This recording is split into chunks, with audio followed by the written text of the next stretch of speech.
បាទជំរាបសួរថ្ងៃនេះបាទខ្ញុំនឹងមកចម្លងតេឡេបាទជូនទៅដល់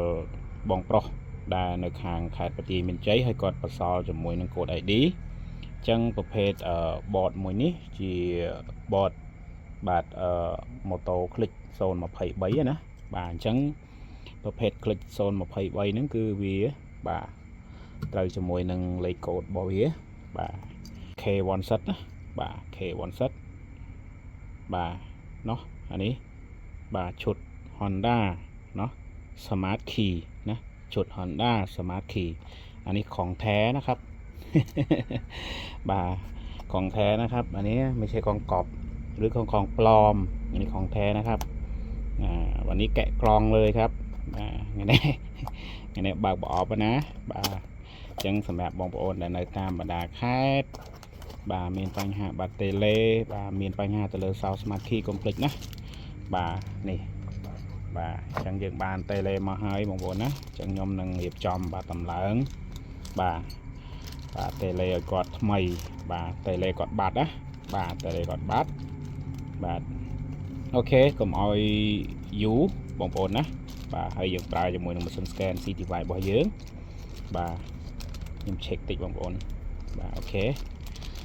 បាទអញ្ចឹងយើងបាទចាប់ផ្ដើមតែម្ដងទៅនេះតេឡេថ្មីเนาะបាទតែត្រូវចម្លងឲ្យគាត់បាទយប់ហើយបងប្អូនម៉ោងប៉ុន្មានហើយបាទម៉ោង 9 កន្លះហើយបាទអូខេណាមកជាមួយខ្ញុំទាំងអស់គ្នាបាទតាមដានវីដេអូទាំងអស់គ្នាសម្រាប់បងដែលមានម៉ាស៊ីន scan CTY មានបំណងចង់បញ្ចូលកម្មវិធីបាទឥឡូវគឺជាឱកាសមាសឱកាសប្រាក់ដល់បងប្អូនហើយបាទ full program បាទបន្ថែមតែ200ជាងទេបាទទាំងតួម៉ាស៊ីនទាំងមូលអត់អស់ដល់800ទេបងប្អូនណាបាទ full program យកទៅប្រើប្រាស់ copy ចម្លងតេឡេបានណាបងប្អូនតោះឥឡូវយើងចូលកន្លែងនេះណាបាទខ្ញុំ zoom វីដេអូតិចបាទអូ zoom វីដេអូបាត់បដ ாய் អូខេនេះកន្លែងនេះណា key program បងប្អូនណាបាទពុប key program អូខេបាទខ្ញុំយក Honda បាទអញ្ចឹងខ្ញុំយកបាទ21បង្គោលណា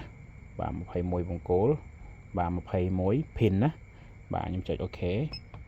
បាទអញ្ចឹងដោយសារតែម៉ូតូនេះវាមានជាមួយនឹង ID ចាស់របស់វាហើយ ID នេះខ្ញុំធ្វើតេស្តឲ្យអស់ហើយណាបងប្អូនណាដោយសារតែយើងមានប្រអប់សម្រាប់ធ្វើតេស្តនេះប្រអប់ណាបាទអញ្ចឹងបងប្អូនយកមកខ្ញុំចង់ដឹងថាID ដែលគាត់ផ្ញើមកហ្នឹងគឺវាអូខេអត់តែខ្ញុំតេស្តរួចហើយគឺ ID នេះគឺដំណើរការធម្មតាណាបងប្អូនបាទហើយសម្រាប់តេឡេនេះបាទគឺយើងរៀបចំដំឡើងជូនគាត់ណាបាទមានន័យថាបញ្ចូលជូនគាត់ថ្មីមួយទៀតណា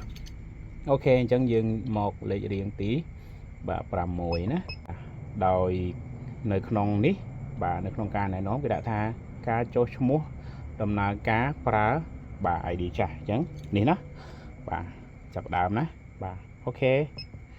បាទអញ្ចឹងយើងតភ្ជាប់ជាមួយនឹង board វាហើយណោះបាទ ECU វាហើយយើងចាប់ដើមបាទអញ្ចឹងយើងចាប់ដើមជ្រើសរើសណាបាទជាដំបូងគឺមានលេខ1ណាបាទលេខ1យើងចេះចុច S1 ណាបងប្អូនណាបាទដើម្បីបាទតទុកបាទបន្ទាប់មកលេខ6เนาะ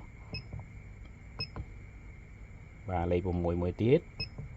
បាទបន្ទាប់មកលេខ0បាទ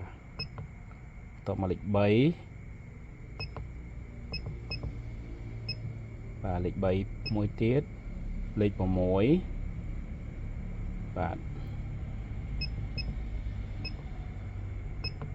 បាទបន្ទាប់មកលេខ1បាទបន្ទាប់មកលេខ0ណាបាទនេះជាដំណើរការបញ្ចូលតេឡេបាទបញ្ចូលតេឡេដោយប្រើ ID ចាស់ណាបងប្អូនបាទបន្ទាប់មកយើងផ្ទៀងលេខកូដតិចណា16 6គុត33 6 10គុតបាទខ្ញុំចុចអូខេបាទអញ្ចឹងយើងចាប់ផ្ដើមគូបកងណានេះចាំមើលកន្លែងនេះបងប្អូនណាគូបកងតលើគ្រប់9លេខណាបាទទើបណាបាទខ្ញុំលើកម៉ាស៊ីន scan ខ្ពស់តិចបាទ4បាទចាំតលើគ្រប់9លេខហើយយើងអនុវត្តទៅតាមការណែនាំរបស់ម៉ាស៊ីនតើជាភាសាខ្មែរបងប្អូនងាយស្រួលទេអត់ពិបាកទេណាបងប្អូន